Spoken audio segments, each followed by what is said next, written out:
গরুই দেন ছাগলই দেন কিছুদিন আগে কিনতে, 1 মাস 2 মাস আগে কিনতে বললে ভালো, তা যদি না পারেন অন্তত 1 সপ্তাহ আগে 10 দিন আগে কেনেন।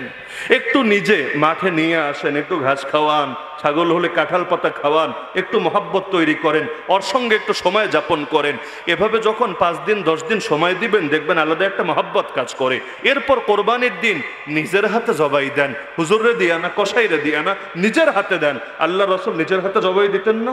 আল্লাহ রসুল তিনি তো আদেশ দিলে সবাই তার আদেশ পূরণ করতে হয়। দিবি না তো দিবি না, ঠিক আছে, আমার অপমান করলি কেন রে?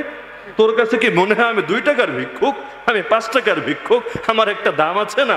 তো এখন যেটা ভিক্ষুকও নিতে চায় না ওইটা বাড়িয়ে দিলেন আল্লাহর উদ্দেশ্যে, আর আরেকজন পকেটে সবচাইতে বড় নোটটা দিল আল্লাহর উদ্দেশ্যে। দুটো কি কখনো সমান হবে? এই আয়াত যখন নাজিল হয়, এক সাহাবী তার বাগানে কাজ করছিলেন, ওই বাগানটা ছিল তার সবচাইতে বেশি প্রিয়। সঙ্গে সঙ্গে ছুটে গেলেন নবীজির কাছে, ইয়া রাসূলুল্লাহ, এই বাগানটাই দান করে দিলাম আমি। কেন? কারণ এই বাগানটাকে আমি সবচাইতে বেশি ভালোবাসি, আর কোরআন বলেছে মহব্বতের জিনিস খরচ করলেই পুরোপুরি সওয়াব পাওয়া যায়। তো কোরবানির দিন ওই গরু যেটাকে 1 বছর নিজে পেলেছেন, এবং যেই গরু তাকে এত মহব্বত করে, তাকে ছাড়া থাকতে পারে না, তারও অসহায় লাগে, ওই গরুরে নিজের হাতে গোসল করালেন, খুশবু লাগালেন, তার প্রিয় আইটেমগুলো খাওয়ালেন। এরপর শুয়ে দিয়ে যখন জবাই করতে শুরু করলেন, গরুর চোখ থেকেও পানি ঝরে, শাইখুল হিন্দের চোখ থেকেও পানি ঝরে। আমার একটা পরামর্শ থাকবে, আগামী কোরবানির আগে দেখা হোক বা না হোক, একটা পরামর্শ থাকবে। আগামী বছর এখানে যারাই কোরবানি দিবেন, পরামর্শ করতে বাধ্য না, তবে করলে ফায়দা হবে ইনশাআল্লাহ। চেষ্টা করবেন গরুই দেন ছাগলই দেন কিছুদিন আগে কিনতে। 1 মাস 2 মাস আগে কিনতে বললে ভালো, তা যদি না পারেন অন্তত 1 সপ্তাহ আগে 10 দিন আগে কেনেন। একটু নিজে মাঠে নিয়ে আসেন, একটু ঘাস খাওয়ান, ছাগল হলে কাঁঠাল পাতা খাওয়ান, একটু মহাব্বত তৈরি করেন, ওর সঙ্গে একটু সময় যাপন করেন। এভাবে যখন 5 দিন 10 দিন সময় দিবেন দেখবেন আলাদা একটা মহাব্বত কাজ করে। এরপর কোরবানির দিন নিজের হাতে জবাই দেন, হুজুরে দিয়া না, কসাইরে দিয়া না, নিজের হাতে দেন। আল্লাহ রসুল নিজের হাতে জবাই দিতেন না? আল্লাহ রসুল তিনি তো আদেশ দিলে সবাই তার আদেশ পূরণ করতে বাধ্য, এবং তারা এটাকে সৌভাগ্য মনে করত, নিজে জবাই করতেন। কেন?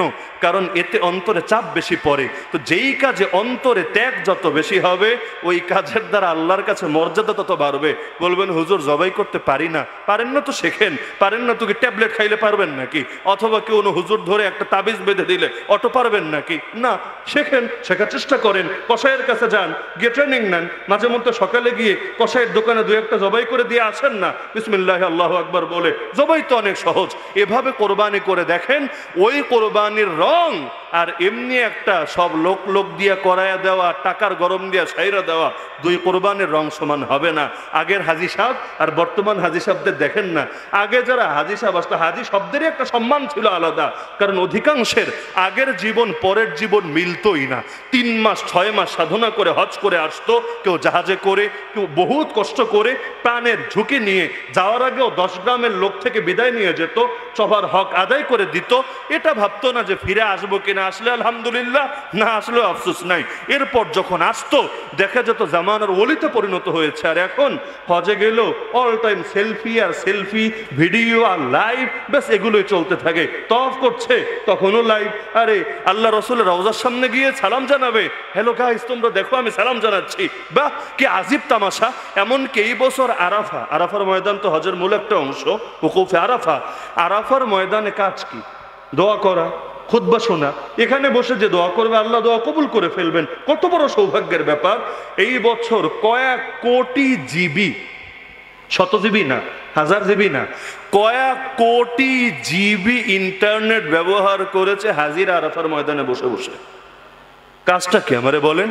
যে বাঙালিরা দেখাবে? দেখানোর জন্য এটা তো সরকারিভাবেই সিস্টেম দেওয়া আছে। সবাই বাংলাদেশে বসে আপনি দেখতে পারবেন এখন হজের কি আমল হচ্ছে, সেখানে কি কথা বলছে, কিন্তু সবাই মিলে কি পরিমাণ ফেসবুক, কি পরিমাণ ইউটিউব ওখানে বসে চালায়। ফলাফল হাজির মধ্যেও হজের রং আসে না। অধিকাংশ হাজির দেখবেন আগের জীবন পরের জীবনে পার্থক্য পাবেন না। আগেও ছিল পাজি, পরেও রয়ে গেছে পাজি। এমন হয় নাকি হয় না? কেন? কারণ দিলের কোরবানি নাই, পয়সা আছে গিয়েছে একটা ফুডানি, একটা ট্যুর, একটা ট্রাভেল সেরে দিয়েছে। এভাবে হবে না। আল্লাহর কাছে দামি হতে চাইলে অন্তরের কোরবানি লাগবে নাকি লাগবে না? তা আগামী বছর যারা কোরবানি দিবেন কাজটা করবেন তো ইনশাআল্লাহ। আমি আগেই বলেছি করা জরুরি না, ফরজ ওয়াজিব কিচ্ছু না, কিন্তু এভাবে করলে দেখবেন ওই কোরবানিতে আলাদা একটা মহাব্বত থাকবে এবং এটা অন্তরে আপনি অনুভব করতে পারবেন ইনশাআল্লাহ।